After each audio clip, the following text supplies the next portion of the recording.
Wenatchee is gorgeous in the spring with its lush green rolling hills, abundant wildflowers everywhere, and the views of the Columbia River. The local food scene offers an abundant selection of authentic international cuisines featuring the unique farm-fresh ingredients of the region. Wenatchee is also home to award-winning wines, handcrafted hard ciders, and a talented handful of local brewers producing fine craft beers. Visit Wenatchee, the heart of Washington State. Spend less time in the laundry room and more time doing the things you love. Introducing the Samsung Smart Top Load Laundry Pair, now available at Lowe's. The washer's large capacity means you can fit more in every load. Plus, its super speed setting washes a full load in only 28 minutes. Shop the smart washer that will streamline laundry day, backed by Lowe's Price Promise. Based on using super speed on a normal cycle with an 8-pound load. Terms apply. See Lowe's.com/price promise for details. U.S. only. Hey, this is BJ. Thanks for listening to our show's podcast. If you're a fan of all things geeky, you should check out my other podcast, BJ Shea's Geek Nation. We have new episodes every day, and you can check it out at bjgeeknation.com. Your home is going into foreclosure and you feel like a financial wreck. You don't know where to turn for accurate information. I'm bankruptcy attorney Travis Gagne. Let's talk about some legal options. If we work quickly, we can propose a plan to save your home, modify the loan, or in many cases even eliminate your second mortgage. The consultation is free. I've helped hundreds of people just like you make informed decisions about whether to save their home or exit it on a reasonable, organized timeline. The chapter you choose sets the tone for the next chapter of your life. Please contact me today at choosetherightchapter.com.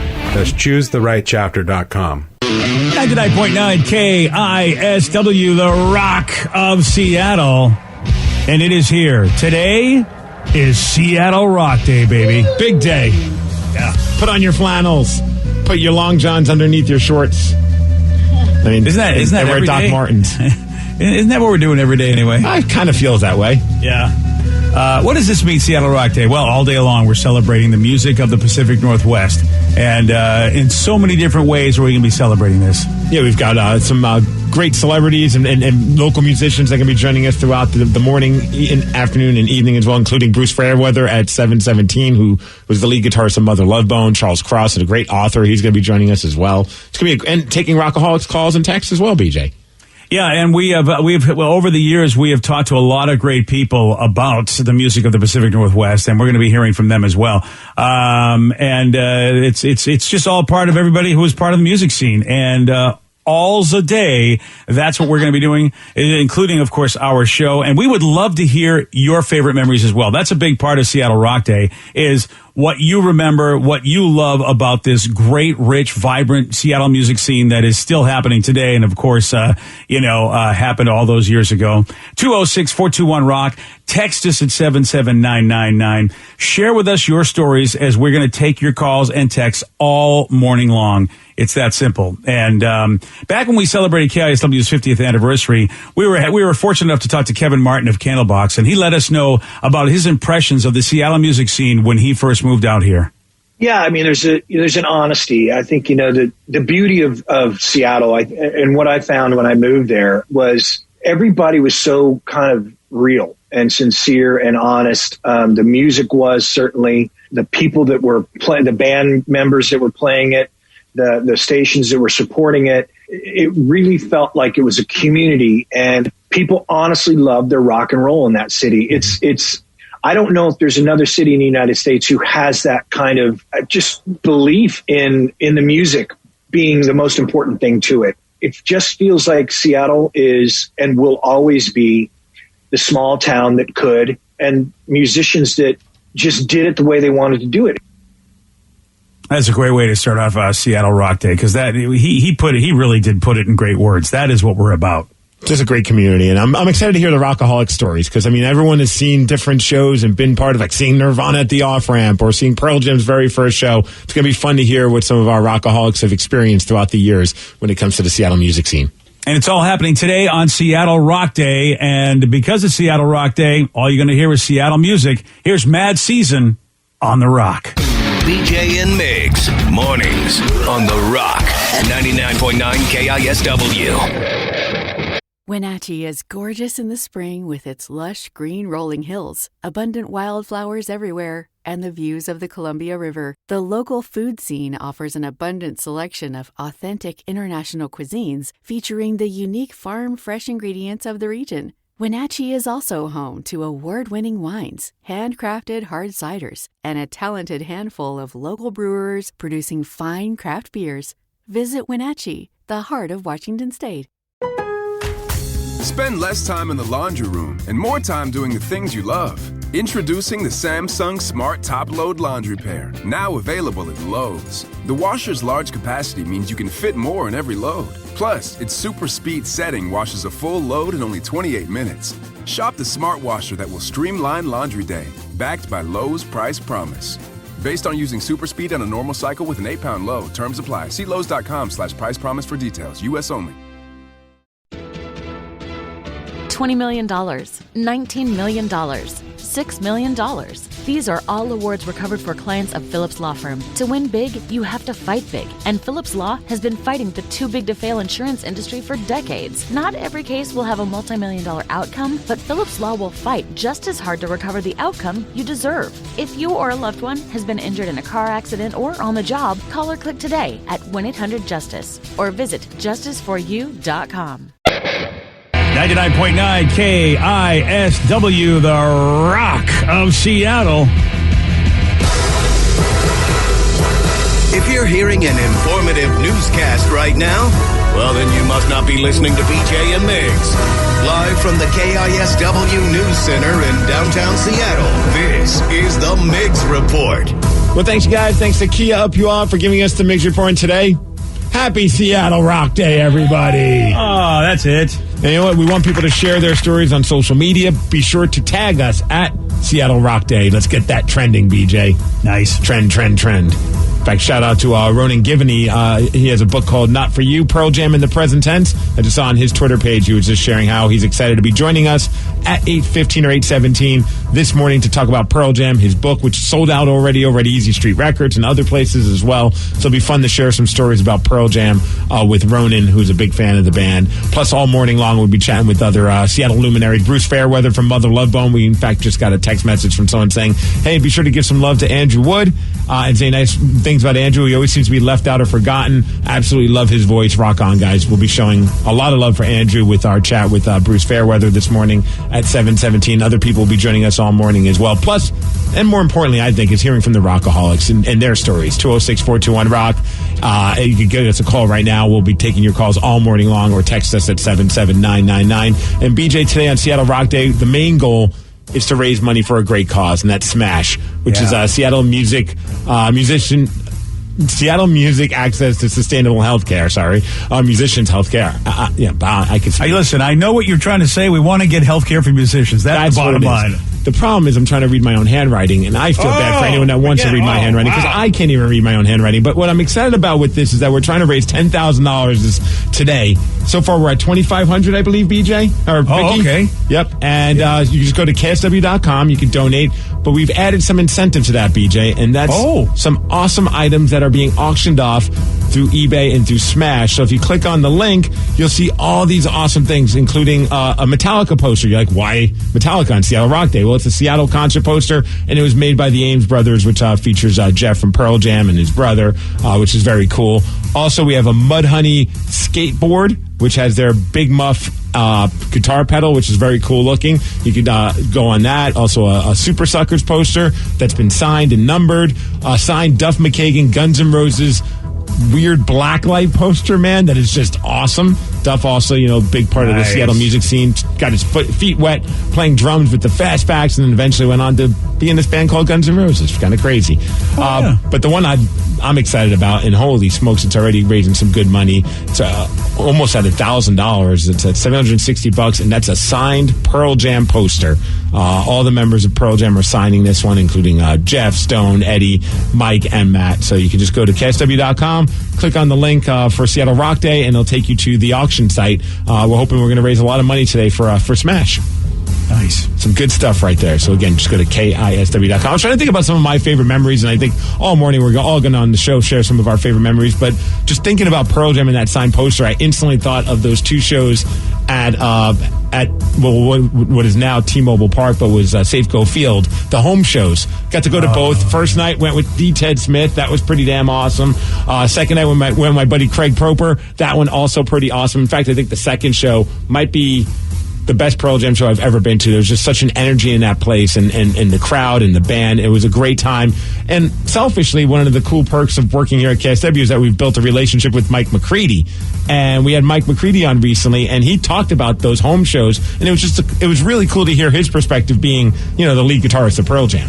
In terms of the home shows, I've got to go back in the historical sense in terms of where I came from as a young boy and being in my band Warrior when I was, in seventh grade with Rick Friel, Chris Friel, and Danny Newcomb. We played our first show in 1979 at our friend Jenny Weintraub's birthday party. So 1979 for me was my first show ever playing music. So, and that was in a living room. So I went from a living room and then we'd play churches and rent things and a Shadow happened and then Pearl Jam, blah, blah, blah. So I look at it in the context of the journey to getting to Safeco was a long, amazing, incredible journey. It's overwhelming to play 2 shows in your home city and know that there's that love and that you as a band member has that love going back to the city. I get chills thinking about it. I was tearing up. I was also super stressed because I wanted it to be great shows. Playing in Seattle for the home shows, on a selfish I get to be in a band and be a rock star and play guitar on stage thing. There was nothing better. It's, some of my highlights of my entire career have been playing in Washington State. The Gorge has been some of those. Yeah. But playing 2 nights at Safeco, I think the second night for me was even a little bit better than the first. And maybe that's because usually the second shows are better. We had a blast. It was a hometown celebratory, triumph, I guess, in terms of me being in a band. It's hard to put into words how amazing it was. It's funny you mentioned the Gorge show, too. I remember going to that show with Thrill, and the entire drive to the Gorge, all we would talk about is how much we were hoping that they would play Mother Love Bone during that show, because sometimes they were playing Chloe Dancer from time to time in Crown of Thorns. And so we just spent the entire drive listening to Mother Love Bone, talking about how we're hoping to hear them. And then they started playing that song, and I don't think I've held a man for as uncomfortably long of a time as I did Thrill. Both of us just looked at each other and almost had tears in our eyes because, we've had a few drinks in us at that point. Maybe. And we just held each other for that entire song, which is not a short song, BJ. I'm sure some people are like, what is going on with those two? Yeah, these two ought to get a room. Well, we had a tent. Okay, fair enough. That worked. Didn't make it into the tent. I passed out on the dirt that night. That was pretty awesome. Imagine being Jenny, the woman he was talking about.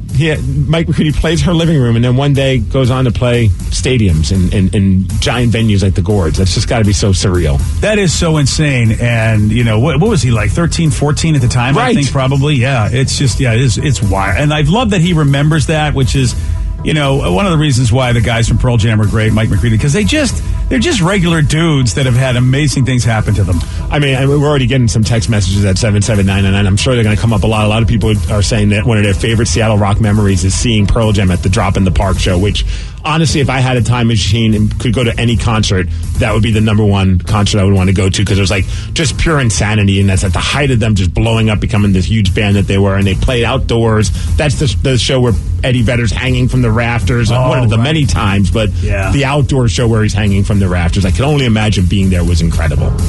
So all morning, we'll be sharing some of those stories. In the world of sports, BJ, how about the Mariners? They knew Seattle Rock Day was happening. Finally! So they decided to score some runs in the sixth inning, 7 runs, in fact, in one inning, and they beat the White Sox, avoiding being swept 8-4. Mariners are in Minnesota taking on the Twins today at 1 p.m. And I think one of my favorite Mariners stories that has to do with Seattle music, BJ, was one time I got to go in the locker room and Jay Buhner was there. This is back when Jay Buhner was still playing with the Mariners, and he wasn't doing any interviews. But then he found out I worked at a rock station. I worked at the end at the time, and he goes, "Can you get me that Alice in Chains box set? If you do, I'll do an interview with you." So the next time around, I came with the Alice in Chains box set, and I was the only person that he talked to. All the other sports media people were like, "How'd you get an interview with Jay?" He was turning down everybody. I'm like, I bribed him with a Alice in Chains box set. Nice work. Multi-millionaire that could just buy like 1 billion of those copies. But it was a freebie, so everyone loves a freebie. I think that's the it's lesson. so true, and it's right there. Like you also delivered it, so that's even better. So great.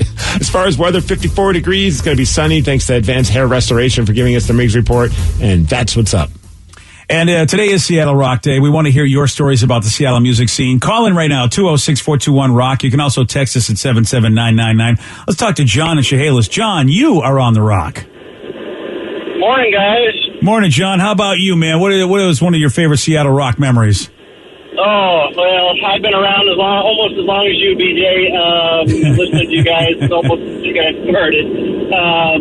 Many Seattle rock shows, but I think one of my kind of favorite and interesting things was Queensryche. I was a fan of their fan club back in the day where you could write that off the back of cassette tapes and join. And they had what was their Promised Land's listening party held at the Museum of Flight. And it was a quiet listening party. It was unusual. MTV was there. So you could actually even watch the video of that if you wanted to Google that up. And so we got to go in. They came in and landed with a plane. Everybody was in the museum scattered around. They had stands that had a whole bunch of headphones. And so everybody just got around, sat down, put a headphone on, and you just listened to the entire album. Band came out, talked to us, what we thought and all that stuff, and then we got to go meet the band afterwards, and it was pretty interesting because you take the headphones off and you look around and there's just all these fans just sitting there listening, and you don't hear the music until you put the headphones on, so it was kind of a whole different thing. Yeah. Pretty fun. Hey, that's wild. Did you say the band showed up on a plane? Yeah, they flew in. That's so baller. They landed, I don't know if it was a Learjet or what, but I don't know if they came from California at the time from another show or something, but they landed in there. It was the premiere of their album. It was premiered on MTV that night, and the Promised Land one. I can't remember what year that album was out. So many moons ago and so many concerts. So did MTV? Did they record you guys listening to the album on the headphones? Was that part of the recording or because MTV was there with you guys when you were doing it, right? Yeah, MTV was just videoing some stuff, interviewed the band, talked to the band about their new album. I mean, they didn't, show the whole thing. They were there like they're at Headbangers Ball. And they just have, their crew was there filming, and so they'd walk around. I tried to see if I could pick myself out in the crowd because I showed my son. He's listening to some rock music now, and I was like, yeah, hey, Dad, I was on MTV, and he found it somehow. I don't know if somebody put it on YouTube or something. I Googled it, but that is I appreciate the call, John. That's a very cool thing to be part of, like a listening party. It can be awkward if you don't like the album. Yeah, but if you're there to enjoy their stuff, I think you're there to listen. Yeah, I mean, you've got to be cool no matter what. I mean, I've had moments where it's like, okay, I've been able to listen to an album, but it was just me. Like, it wasn't a big event like that, and even then, you got to say you like it, even though, you get in the car with your buddy and go, what were they doing with that album? That's what I love about Alice in Chains. They were always doing some creative listening parties. They did the one at the Lasertarium, which was really freaking cool. And I guess one time, I can't remember which album it was. I think it might have been for their third record. They tried to do a listening party at the Seattle Aquarium, but didn't realize that there was a certain decibel level you can have there. So it was in retrospect, it was a bad idea because they couldn't really crank the record, in fear of hurting, I don't know, the ears of the fish or something. I have no idea. Yeah, you're a marine biologist. It was really nice that that's right. You care about those fish. Yeah. Yesterday, Steve, he did get this one wrong. Long John Silver was a fictional pirate from what novel? Moby Dick? No. Pirates of the Caribbean? No. Dr. Hook? No, Dr. Captain Hook. No. Dr. Captain Hook. Yeah, the correct answer we were looking for was Treasure Island. You want a shot at beating Steve? You got it. 206-421-ROCK. We're playing Beat Migs at 647. And today is Seattle Rock Day. And I think after that last call, why not throw some Queensryche here on the Rock? Today's podcast is brought to you by bankruptcy attorney Travis Gagne, who's ready to answer your questions about bankruptcy. Travis, is it true that if you filed for bankruptcy once, you can't file again? Even if you filed bankruptcy before, you can almost certainly file bankruptcy again. Different types of bankruptcies have different time limits between filings. In Chapter 7, full bankruptcy, you can only file Chapter 7 once every 8 years. However, you can almost always file a Chapter 13 case. Chapter 13 cases can be filed immediately following a Chapter 7. They can be filed immediately following a prior Chapter 13 case. Chapter 13 is a reorganization plan, so there will be some type of monthly payment, but it's based on your budget and your ability to afford that payment. So Chapter 13 is an option in almost all cases, even with a prior bankruptcy filing. Thanks, Travis. If you have more questions about bankruptcy, you can reach out to Travis anytime at choosetherightchapter.com. That's choosetherightchapter.com. Thanks for listening.